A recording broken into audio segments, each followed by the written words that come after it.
சென்னை பாரிமுனையில் ஒரு கட்டிடத்தில் தீ விபத்து ஏற்பட்டுள்ளது. அதனுடைய நேரலையை நாம் பார்க்கலாம்.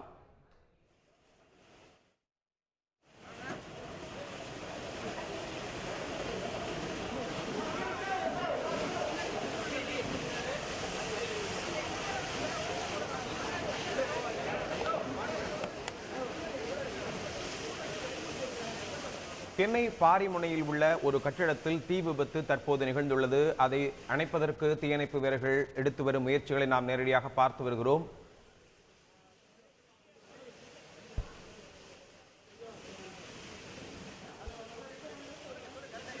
இதுகுறித்து எமது செய்தியாளர் லோகநாதன் தொலைபேசி வாயிலாக இணைகிறார். லோகநாதன், தற்போது பாரிமுனையில் தீ விபத்து ஏற்பட்டிருக்கிறது. அது எந்த பகுதியில் ஏற்பட்டிருக்கிறது? அந்த தீ விபத்து சம்பவம் பற்றி சொல்லுங்க.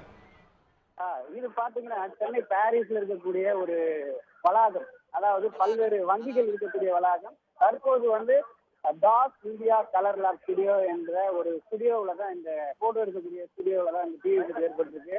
கிட்டத்தட்ட 3க்கும் மேற்பட்ட தீயணைப்பு வண்டிகள் வந்து தற்போது இந்த தீ விபத்தை அணைத்து வருகின்றனர்.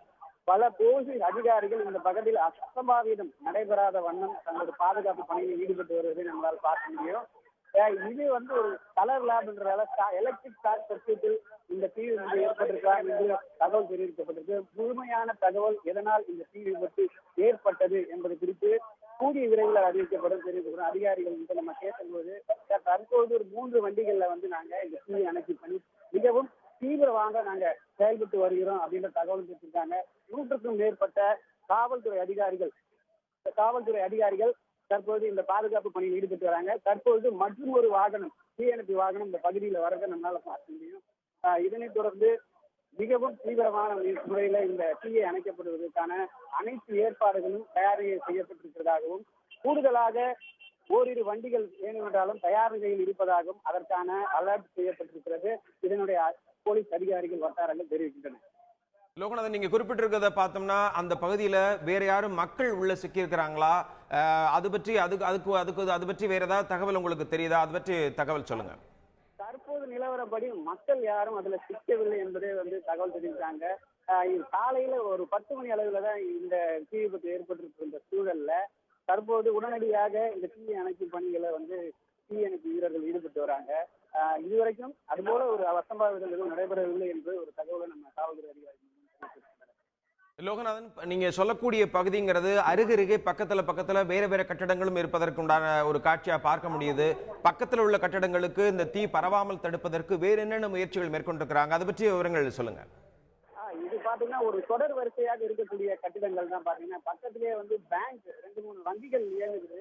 இந்த வங்கிகள்ல முக்கியமான வங்கிகள் இருப்பதால இதனால தீ விபத்து பரவப்படும் என்ற ஒரு அச்சமும் இருக்குது. இது தொடர்பு வந்து அதிக அளவுல வந்து வண்டிகள் வரவழைக்கப்பட்டு தீயை உடனடியாக பக்கத்துக்குள்ள கொண்டு வரணும் என்ற முயற்சியில வந்து தீயணைப்பு துறையினர் ஈடுபட்டு வராங்க. அது மட்டும் இல்லாமல் இந்த புகை கட்டுப்படுத்தக்கூடிய கருவிகள் கட்டுப்படுத்தக்கூடிய கருவிகளும் அதிக அளவுல இங்க கொண்டு வரப்பட்டிருக்கு. அது மட்டும் இல்லாமல் இந்த தண்ணீர் வீழ்ச்சி எடுக்கும் போது சூடான நீர் மேலே பட்டுவிடும் என்று ஒரு பாதுகாப்பிற்காக ஒளிப்பதிவாளர்களை சற்று விரைவில் இருந்தே எடுங்க அப்படின்னு சொல்லி ஒரு அறிவுறுத்தலும் இந்த காவல்துறை மூலம் நமக்கு தெரிவிக்கப்பட்டிருக்கு சார். அடுத்த கட்டிடங்களுக்கு பரவதற்கான வாய்ப்புகளை முழுவதுமாக தடை செய்வதற்கான அனைத்து முயற்சிகளையும் காவல்துறையினர் உடனடியாக எடுத்து வருகின்றதை நம்மளால பார்க்க முடியும். கூடுதலாக 2 அல்லது 3 வண்டிகள் உடனடியாக வரவழைக்கப்படும் என்ற தகவலையும் தெரிவித்திருக்காங்க. அதற்கான தேவை வருந்தால் மட்டுமே நாங்க வந்து அலர்ட் செய்ய முடியும் அப்படின்றதும், அதே மாதிரி இந்த தீயணைப்பு கருவிகள், இந்த புகை போன்ற தீயணைப்பு கருவிகளை வந்து அதிக அளவுல பயன்படுத்துவதற்காக கொண்டு வரப்பட்டிருக்கிறது நம்மளால பார்க்க முடியும். சென்னையில பாரிமுனையில தாஸ் இந்தியா டவர் அந்த கட்டிடத்துல ஏற்பட்டிருக்க அந்த தீ விபத்து பத்தி சொல்லிட்டு இருக்கிறீங்க. இப்போ குறிப்பா வங்கிகள் பக்கத்துல இருக்குன்னு சொல்லிக்கிறீங்க. அப்ப கண்டிப்பா வங்கிகளுக்கு மக்கள் கூட்டம் அதிகமாக இருப்பாங்க. அந்த போக்குவரத்தையும் இல்ல மக்களை கட்டுப்படுத்துறதுக்கும் வேற என்ன ஏற்பாடுகள் செஞ்சிருக்கிறாங்க? காவலர்கள் அதிகமா இருக்கிறாங்களா? அது பற்றி கூடுதல் தகவலை சொல்லுங்க லோகநாதன். 100க்கும் மேற்பட்ட காவலர்கள் வந்து இந்த பகுதியில் குவிக்கப்பட்டு பொதுமக்களுக்கு எந்தவித அசம்பாவிதம் ஏற்படாத வண்ணம் ஒரு கிட்டத்தட்ட ஒரு 100 அடிக்கு மேல வந்து பொதுமக்களை நிறுத்த வைக்கப்பட்டிருக்கின்றன. ஒரு முழுமையான ஒரு பாதுகாப்பு வளையத்துக்குள்ள இந்த பகுதி கொண்டு வரப்பட்டுள்ளது. இது போன்ற எந்த அசம்பாவிதமும் நடைபெறாத வண்ணம் இந்த பகுதியை வந்து தங்களுடைய காவல்துறையினர் தங்களுடைய முழு கட்டுப்பாட்டுக்குள்ள கொண்டு வந்திருக்கிறத நம்மளால பார்க்க முடியும். இந்த சம்பவத்தை முதல்ல யாரு பார்த்தது? எப்படி இந்த தகவல் தீயணைப்பு துறையினருக்கு தெரிவிக்கப்பட்டது? ஏன்னா தற்போது எந்த அளவில் இருக்கு? ஏன்னா காலையில 10 மணிக்கே இந்த தீ விபத்து ஏற்பட்டதாக சொல்லுகிறீங்க. சோ அது பற்றிய கூடுதல் தகவல் ஏதாவது தெரிஞ்சதா? இது குறித்த பொதுமக்கள் தான் ஒரு புகார் அளிச்சிருக்காங்க. இந்த கரும்புகை வருது, இது ஒரு தீ விபத்து ஏற்பட்டிருக்கலாம் அப்படின்னு சொல்லி பொதுமக்கள் தான் ஒரு இந்த தீ விபத்து குறித்து தெரிவித்ததாக வந்து காவல்துறை தரப்புல நமக்கு தெரிவிக்கப்பட்டிருக்கிறது. பொதுமக்களுக்கு எந்தவித பாதிப்பும் ஏற்படாத வண்ணம் பாதுகாப்பு நடவடிக்கை ஒட்டுமொத்தமாக எடுக்கப்பட்டிருக்கிறது. வங்கியில் அந்த தீ ஏற்பட்ட பகுதியிலிருந்து ஒரு 100 மீட்டர் தொலைவிட்டு தற்போது அனைத்து மக்களையும் வந்து அப்புறப்படுத்தும் காட்சியும் பாதுகாப்பு கூட நடவடிக்கை குறித்த அனைத்து காட்சியும் நம்மளால பார்க்க முடியுது. லோகநாதன், இப்ப நீங்க குறிப்பிட்டது போல ஏற்கனவே ஒரு 3 வாகனங்கள் அங்க தீயணைப்பு பகுதியில் அதை கட்டுப்படுத்துவதற்கு உண்டான முயற்சிகளை மேற்கொண்டு இருக்கிறாங்க. தீயணைப்பு வீரர்களும் இருக்கிறாங்க. ஏன்னா நம்ம அந்த காட்சிகளை பார்க்க முடியுது, முழுவதுமாக ஒரு புகை மண்டலமாக அந்த பகுதி காட்சி அளிச்சிட்டு இருக்கு. ஸோ இந்த சூழ்நிலையில அந்த புகையையும் மற்றபடி அந்த இருக்கக்கூடிய ஒட்டுமொத்த மக்களுடைய பாதுகாப்பையும் உறுதிப்படுத்துவதற்கு வேறு என்னென்ன முயற்சிகள் ஏற்பாடு செய்யப்பட்டிருக்கு, அது பற்றிய விவரங்கள் சொல்லுங்க. முதல்ல தீ ஆரம்பித்த பிறகு அதிகப்படியான புகை வந்து இருந்ததை நம்மளால பார்க்க முடியும். அது மட்டும் இல்லாமல் இந்த பகுதி தீ பற்றக்கூடிய பகுதி வந்து கீழ்த்தளங்கள்ல மட்டும்தான் அந்த பகுதியா இருந்தது. ஆனா தற்பொழுது மேல் தளங்கள்ல மொட்டை மாடிகள்ல ஒரு 4-5க்கும் மேற்பட்ட நபர்கள் வந்து தஞ்சம் இருப்பதாக வந்து நம்ம பார்க்க முடியும். இவர்களை ஒரு தீயணைப்பு துறையினை உடனடியாக காப்பாற்ற முடியுமா, அல்லது இவர்கள் வந்து இந்த தீயை பார்ப்பதற்கு வேடிக்கை பார்க்கிறார்களா, இல்ல தீயிலிருந்து தப்பிக்கிறதுக்கு முடன்மாடி தளத்திற்கு சென்றார்களா என்ற ஒரு கேள்வி நம்மிடம் எழுது. இது குறித்த கூடுதலான தகவல்களை வந்து இனி வரும் காலங்களில் தான் நம்ம சொல்ல முடியும். அடுத்த சென்னையிலே பாரிமுனையிலே டாஸ் இந்தியா டவரில் ஏற்பட்டிருக்க அந்த தீ விபத்து பற்றி எமது செய்தியாளர் எழிலிடம் கேட்கலாம். எழில், அங்க தற்போது இருக்கக்கூடிய நிலவரம் என்ன? தீயணைப்பு வீரர்கள் தீயை கட்டுப்படுத்தி விட்டார்களா? அது பற்றி விவரங்கள் சொல்லுங்க.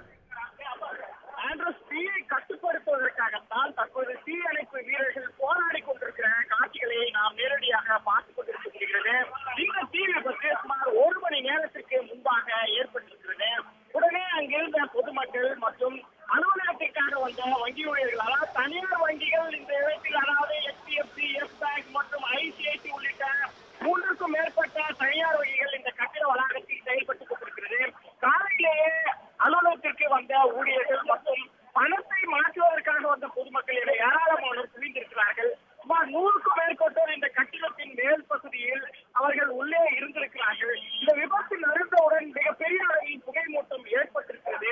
உடனே அந்த 100 பேரையும் பொதுமக்கள் பத்திரமாக மீட்டு வெளியில் கொண்டு வந்திருக்கிறார்கள். அதற்கு பிறகுதான் இந்த 3 தீயணைப்பு வாகனங்கள் வந்திருக்கிறது.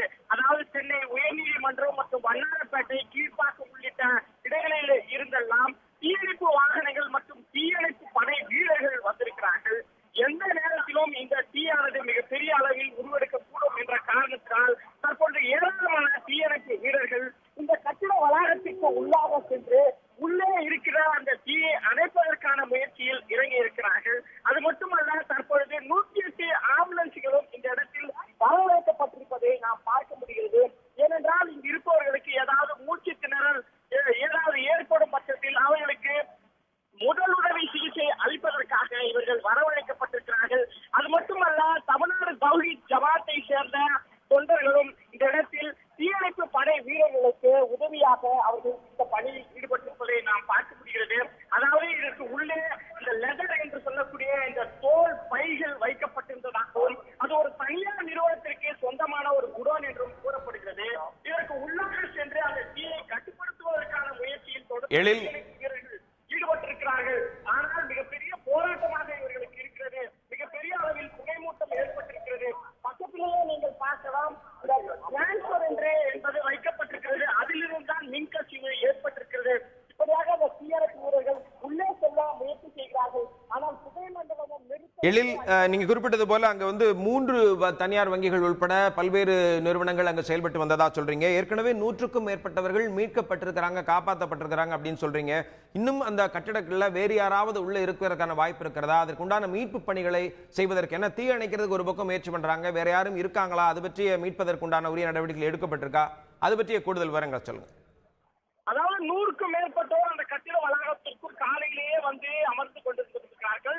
அவர்களை உடனடியாக மீட்கப்பட்டிருக்கிறார்கள். இங்கிருந்த பொதுமக்கள் மற்றும் தௌஹீத் ஜமாத் அமைப்பை சேர்ந்தவர்கள் நேரடியாக சென்று கட்டடத்தில் உள்ளே இருந்தவர்களை இந்த இடத்தில் தீப்பற்றி இருக்கிறது, புகைமண்டலம் ஏற்பட்டிருக்கிறது, உடனே வெளியில் வாருங்கள் என்று கூறி அவர்கள் எல்லோரும் பத்திரமாக, மிக பத்திரமாக அவர்கள் எல்லாம் வெளியேற்றப்பட்டிருக்கிறார்கள். இந்த கட்டிட வளாகத்திற்குள் இதுவரையில் யாருமே இல்லை. ஆனால் இருந்தாலும்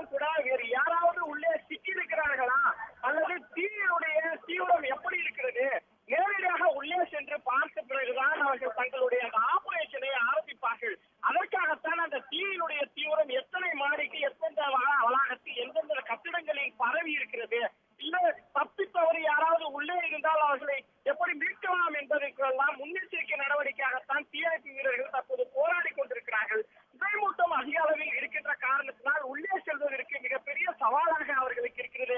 தற்போது அவர்கள் முகவுரை, அதாவது நோஸ் மாஸ்க் என்பதை அணிந்து கொண்டு உள்ளே செல்ல முயற்சிக்கிறார்கள். ஆனால் இருந்தாலும் கூட அவர்களால் உள்ளே செல்ல முடியாத நிலையை நாம் தொடர்ந்து பார்க்க முடிகிறது. ஒவ்வொருவராக உள்ளே சென்று மீண்டும் அவர்கள் ஏமாற்றத்துடன் திரும்புகிறார்கள். ஏனென்றால் புகையினுடைய தாக்கம் தீவிரம் அதிகமாக இருக்கிறது என்று அவர்கள் சொல்லுகிறார்கள். அது மட்டுமல்ல, கீழே ஒரு குடோன் இருக்கிறது. அது தோல் பைகள் வைக்கப்பட்டிருக்கிற ஒரு குடோன். அதுதான் தற்போது மிக அதிக அளவில் எரிந்து இவ்வளவு பெரிய புகை மூட்டத்தை ஏற்படுத்தியிருப்பதற்கான காரணமாக கருதப்படுகிறது. முடிந்த அளவிற்கு தீயணைப்பு வீரர்கள் அந்த தண்ணீர் குழாய்களை, ராட்சத தண்ணீர் குழாய்களை உள்ளே எடுத்து சென்று அவர்கள் அணைப்பதற்கான முயற்சியில் ஈடுபட்டுக் கொண்டிருக்கிறார்கள். இந்த தீயை அணைக்க அந்த தோலில் பற்றியிருக்கிற தீயானது மிகப்பெரிய அளவில் புகைமூட்டமாக ஏற்பட்டு ஒரு துர்நாற்றம் வீசக்கூடிய ஒரு சூழலை தற்போது இங்கு ஏற்பட்டிருக்கிறது. இங்கிருந்த பொதுமக்கள் உடனடியாக இந்த இடத்தில் இருந்து அப்புறப்படுத்தப்பட்டிருக்கிறார்கள். ஏனென்றால் மூச்சு திணறல் ஏதாவது ஏற்படும் என்ற காரணத்தினால் தற்பொழுது இருக்கின்ற இந்த 4 தீயணைப்பு வாகனங்களின் மூலமாக இந்த தீயை அணைக்க முடியாது என்ற காரணத்தினால் தற்போது சென்னை மாநகர குடிநீர் வாரியத்திற்கு சொந்தமான வாகனங்கள் தொடர்ந்து கொண்டு வரப்படுகிறது. ஒரு வாகனம் தற்போது வந்திருக்கிறது. இந்த வாகனத்தில் இருந்த நீரை தொடர்ந்து இந்த தீயணைப்பு வாகனத்திற்கு மாற்றி அதன் மூலமாக இந்த தீயணைப்பு பணி என்பது தொடர்ந்து நடைபெற்றுக் கொண்டிருக்கிறது. நிலத்தில் ஏராளமான பொதுமக்கள் நின்றிருந்தார்கள். ஆர்வத்துடன் மேலே ஏறி இந்த விபத்தை பார்த்துக் கொண்டிருக்கிறார்கள். அவர்கள் உடனடியாக இந்த இடத்தை அப்புறப்படுத்த வேண்டும் என தீயணைப்பு போலீசார் மற்றும் போக்குவரத்து போலீசார், சட்ட ஒழுங்கு போலீசார் அனைவரும் வந்து இங்கிருந்த தீயணைப்பு இந்த பணிக்கு இடையூறாக இருக்க வேண்டாம். அது மட்டுமல்ல, இந்த இடத்தில் ஒரு விதமான புகை ஏற்பட்டுக் கொண்டிருக்கிறது. உடனே இங்கிருந்து செல்லுங்கள் என அப்புறப்படுத்திக் கொண்டிருக்கிறார்கள். இப்படியாக மிகவும் ஒரு தீவிரமான ஒரு போராட்டம் நிறைந்த ஒரு தீயணைப்பு பணி என்பது தொடர்ந்து நடந்து கொண்டிருப்பதை நாம் பார்க்க முடிகிறது. ஆண்ட்ரோஸ், நீங்கள் கேட்டது போல இந்த வளாகத்திற்குள் யாருமே இல்லை என்பதுதான் தற்போதைய தகவலாக இருக்கிறது. ஏனென்றால் இது நீண்ட நெடிய வளாகமாக இருக்கிறது. சுமார் 50க்கும் மேற்பட்ட அறைகள் இருக்கிறது. சுமார் 3க்கும் மேற்பட்ட வங்கிகள் இயங்கிக் கொண்டிருக்கிறது. இந்த 3 ஒரு அதாவது அடித்தளத்தில் கீழ்த்தளத்தில் இருக்கிற ஒரு குடோனில் ஏற்பட்ட விபத்து தான் தற்போது அடுத்தடுத்த தளங்களுக்கு பரவக்கூடிய சூழலை ஏற்பட்டிருக்கின்ற காரணத்தினால் இந்த வளாகத்தில் முற்றுமாக, அதாவது அந்த கோடி தொடங்கி இந்த கடைசி வரை இந்த வளாகத்தில் அனைத்து தரப்பினரும், அனைத்து பொதுமக்களும், எந்த அலுவலர்களும் தற்போது செயல்படவில்லை. நீங்கள் பார்க்கலாம், அந்த தீயினுடைய தாக்கம் இல்லை எப்படி இருக்கிறது என்பதை நாம் உணர முடிகிறது. புகை மண்டலம் கரும்புகையாக கட்டி வெளிவருகின்ற காட்சிகளை பார்க்க முடிகிறது. மிக தீவிரமாக இருக்கிறது. உடனே இந்த தீயை கட்டுப்படுத்தியாக வேண்டும்.